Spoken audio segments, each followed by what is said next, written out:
Hello, I'm Richard Gisbert, and you're at The Listening Post. This week, China and the World Wide Web, what the authorities there are doing to keep rumors in check and the media under control. The Philippines, where when journalists are killed, the killers don't get caught. The Argentinian government tries to cut a media conglomerate down to size with the help of the courts. And Saudi Arabia, where the problem with women drivers is there aren't any. That's our web video of the week.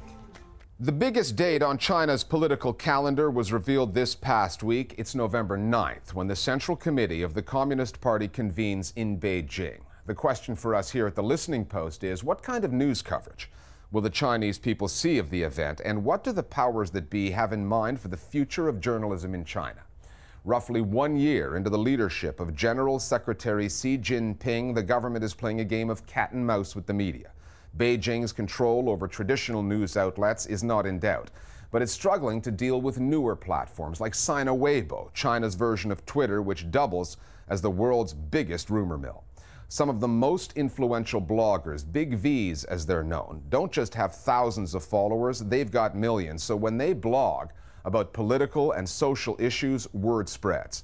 Now the propaganda chiefs are dishing out jail terms to those who start rumors that then spread over the web. And it's no longer just the political powers undermining the news media in China. There's a growing problem with corruption in journalism itself, as one newspaper, the New Express, found out to its peril last week. Our starting point, the capital of the most populous, news-hungry country on the planet, Beijing.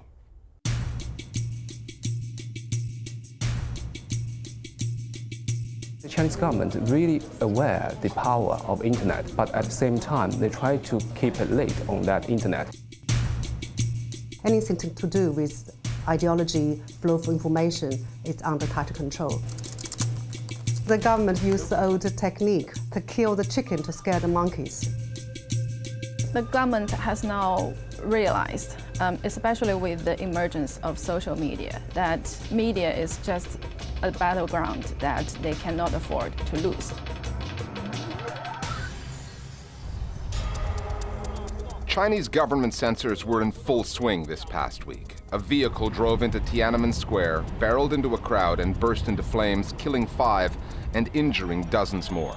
That was on Monday, but other than one print report with no pictures, there was a news blackout for 2 days before state-run television reported the story as a case of terrorism. Beijing's Public Security Bureau says the car crash is in fact an organized, premeditated terrorist attack.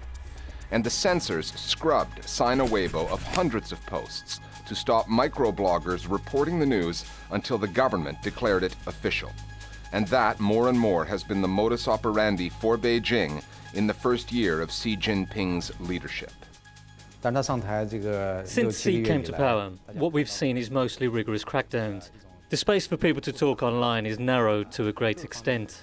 Some of these crackdowns are even violations of the law. Some people are declared guilty, falsely, and are forced to confess on state-run television.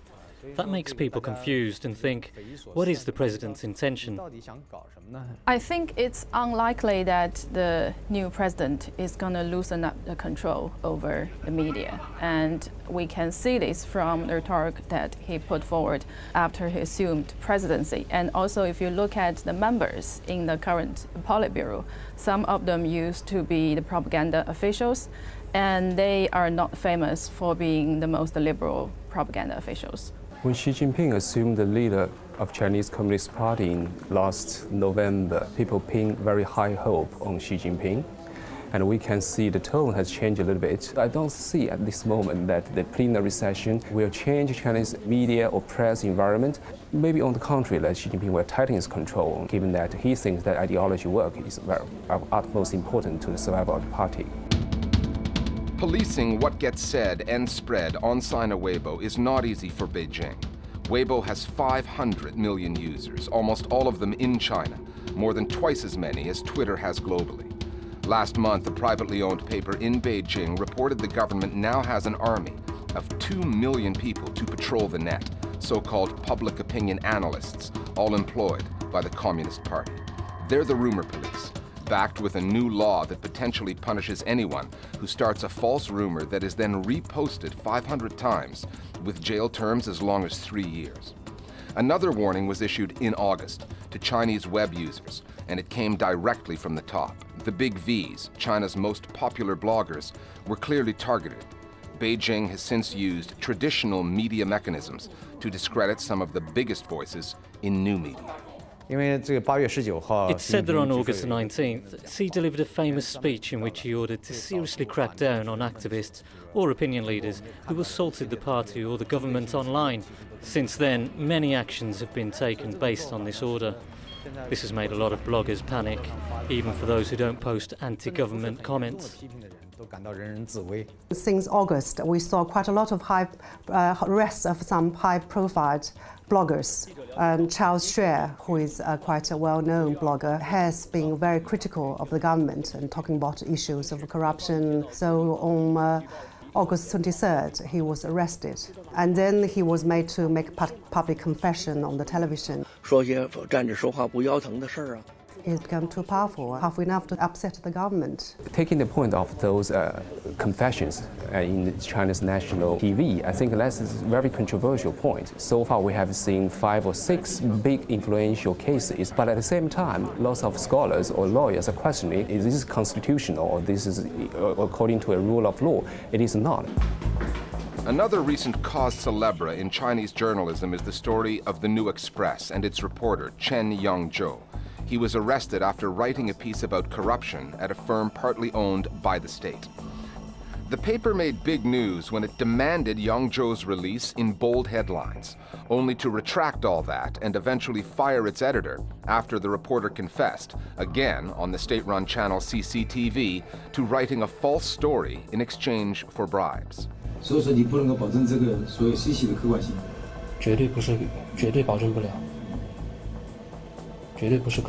This case, I think, is a very strong indication that the political power is not the only force that's being undermining journalistic practice. There is also the corrupting force coming from marketization and commercialization. After the confession of the journalist himself, these commercial media, they start to shift the focus to, whether it's appropriate for CCTV to have him confessing on screen.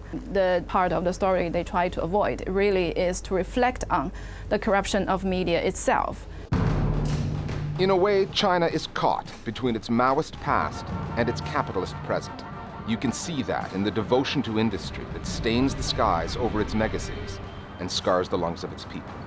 And it's there too in the media, where Beijing uses soft power to get its story out to the world in English while cracking down hard on citizens who stray from the official version of events.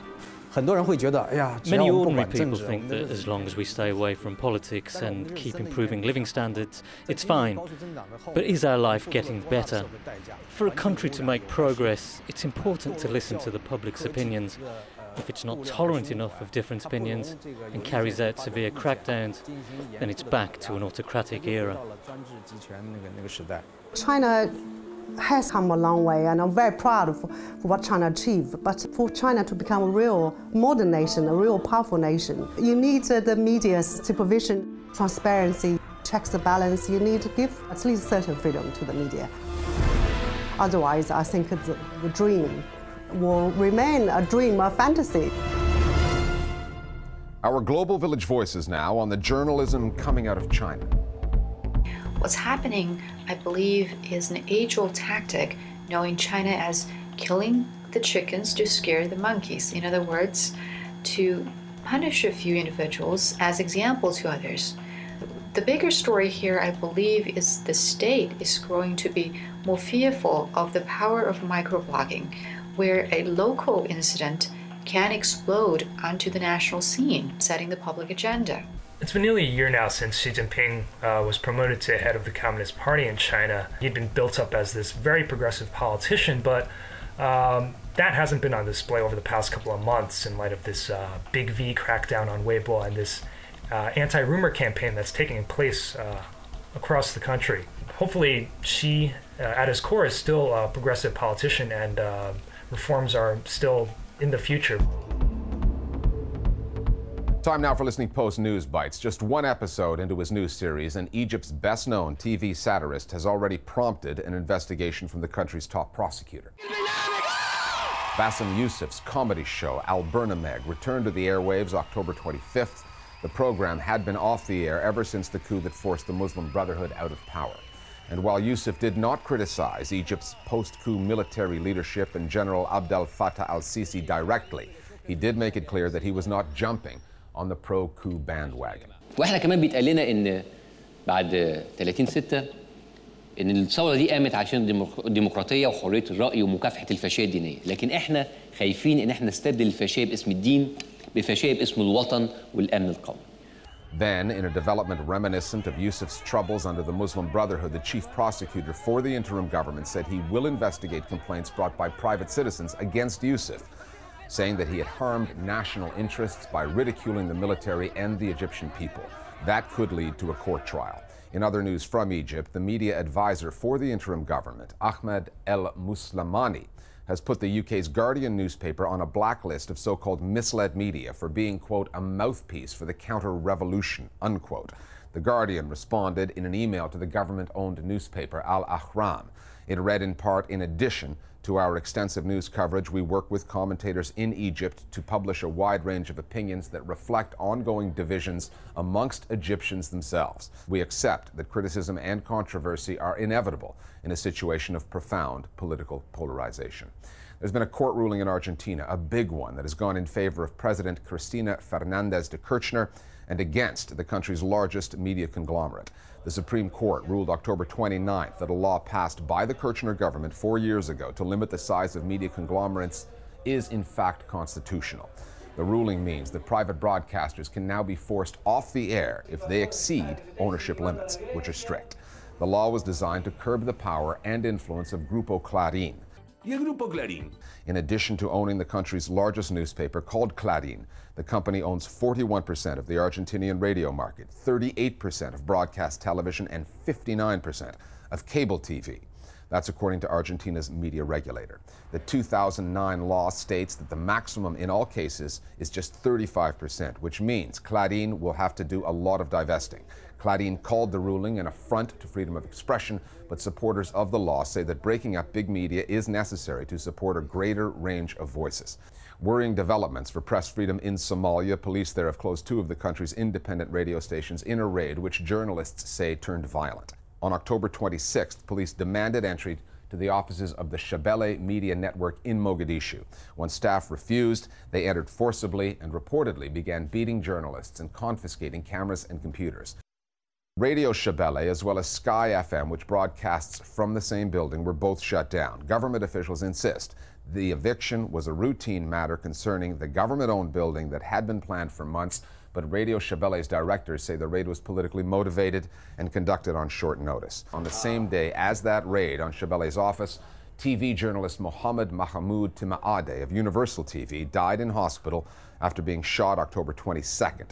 He's the 7th journalist murdered in Somalia this year after 18 were killed last year. On the scale of the most dangerous places around, you probably wouldn't even think of the Philippines, but if you work in the media, it's right up there. The country can be a murderous place to be a journalist. The exuberant free press that grew up after the fall of the Marcos regime is shadowed by political killings and attacks that are waged through the courts. Violence against the media reached a dreadful peak in 2009, when 34 journalists and 24 other victims were kidnapped and shot to death as part of a political blood feud. And it's not just that the killings keep happening, it's that the killers escape prosecution. They murder journalists in the Philippines with virtual impunity. The Manila-based Center for Media Freedom and Responsibility says there have been more than 150 media workers killed since the Marcos regime ended in 1986, but only 10 convictions. The Listening Post's Meenakshi Ravi now on the dangers of being a reporter in the Philippines and what that means for journalism there. If one was to guess where the worst case of a mass murder of journalists took place, countries like Iraq, Somalia, and Syria might come to mind. It's the Philippines. In late 2009, in the southern province of Mindanao, 58 people traveling as part of a politician's convoy were killed. 34 of them were journalists. 4 years on, there have been no convictions, and already this year 7 journalists have been murdered. A newspaper editor in Mindoro Oriental Province, radio journalists in Mindanao, Cebu City and Cabasalan, 2 tabloid journalists in Manila, and a photographer in the province of South Cotabato. Doing stories about criminal acts, illegal acts, about corruption in government or in collaboration with private sector or in any other sector can really put you in danger being a journalist. Sometimes journalists have been killed just for criticizing a person. The Philippines is a unique case, I think. We have a very robust democracy, a very noisy press. I think we're the freest in Southeast Asia. At the same time, we're not a model for what good journalism is all about because we have journalists are being killed. In January 2011, radio host Jerry Ortega was shot and killed.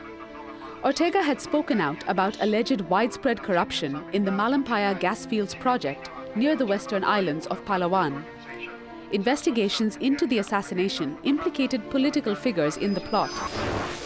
The case remains unresolved. A more recent case, in August this year, was the murder of Fernando Solihon, a political commentator in Mindanao. The death threats came while he was on the air, hosting his radio show. During his last broadcast, he read out a threatening text message and fielded hostile phone calls. He was killed in a drive-by shooting that evening. The case remains unresolved. After the carnage at Mindanao in 2009, President Gloria Arroyo promised there would be justice. The perpetrators will not escape justice. The law will haunt them until they are caught. The current president, Benigo Aquino III, says his government is working overtime to prevent new cases of human rights violations and to resolve previous cases. He has asked that people be patient, but it's not helping. The University of the Philippines, or UP, is doing more than the president. At least UP 3 years ago has introduced an elective course for would-be or aspiring journalists or media men that trains them how to do hostile coverage, how to detect if you're in a possible hostile situation, how to protect yourself in the pursuit of an explosive story.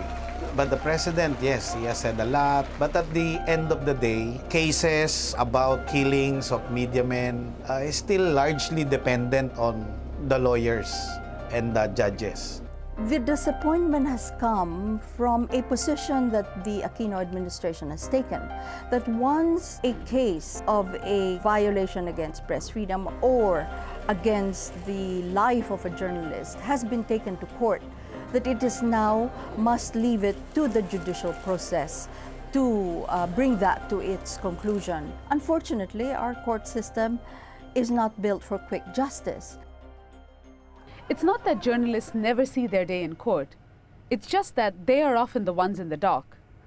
Libel laws in the Philippines are broad and vague, and breaking them may mean up to 6.5 years in jail. In May 2007, Alex Adonis, a commentator for the Bombo radio station, was convicted under the law for reporting a politician's alleged extramarital affair. He spent 2 years in jail. In 2012, the United Nations Human Rights Committee ruled that the conviction of Adonis violated the UN's Universal Declaration of Human Rights. But Filipino journalists are still feeling the legal chill.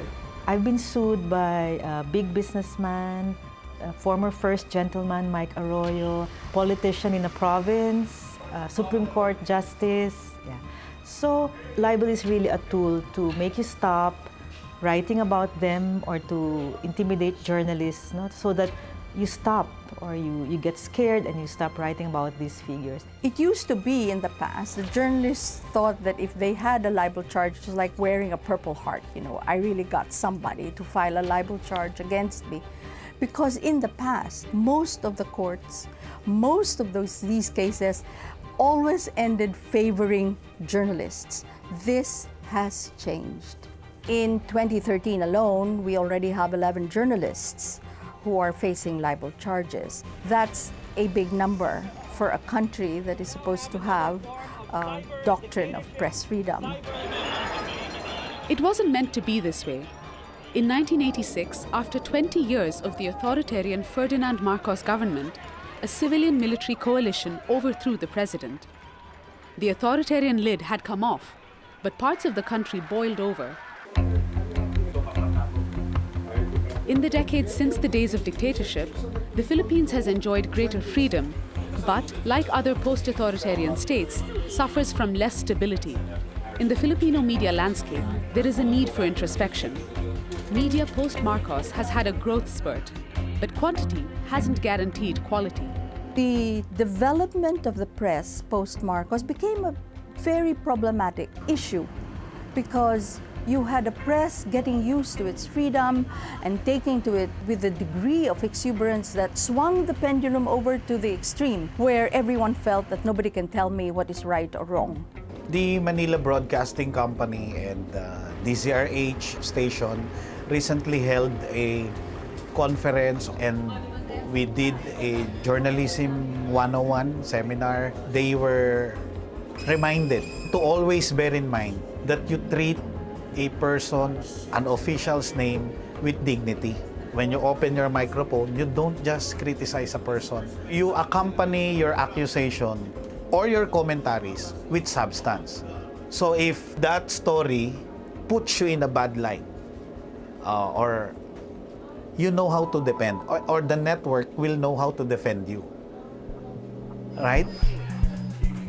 However, the crimes against journalism, the occasional misdemeanors that Filipino journalists commit, just don't compare to the crimes committed against them. The courts, the libel cases, and all the media murders that go unpunished, they're the big story when it comes to journalism in the Philippines. More Global Village Voices now on the perils of journalism in the Philippines. Filipino journalists are at their most vulnerable when they're covering corruption, hotly contested elections, the trade in illegal drugs, and abuses in the exploitation of our natural resources.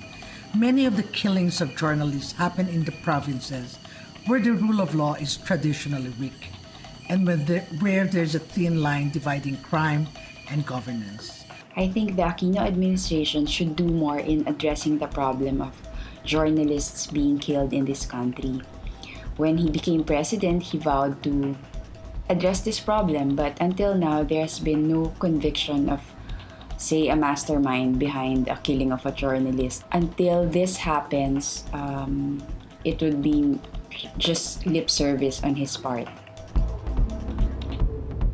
Finally, back in 1974, Bob Marley wrote a song about a woman in a Jamaican ghetto. The message in No Woman, No Cry was that things can and will get better.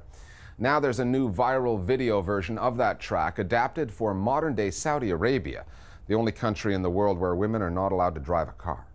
Within 2 days of being posted on October 26th, which was day one of a new campaign to defy the driving ban, the video had more than 3 million views on YouTube. It's called No Woman, No Drive. It was produced by 26-year-old comedian Hisham Fagi, who's Saudi-born but based in New York City, which probably means he's seen his share of bad driving. And it's our web video of the week. We'll see you next time at The Listening Post.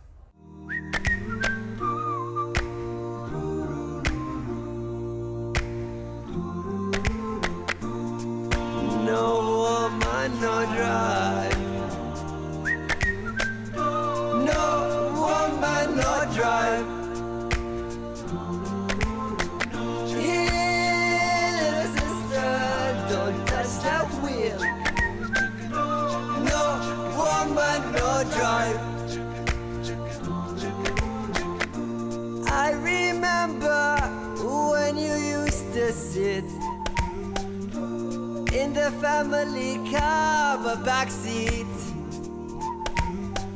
Of course, the driver can take you everywhere because the queens don't drive.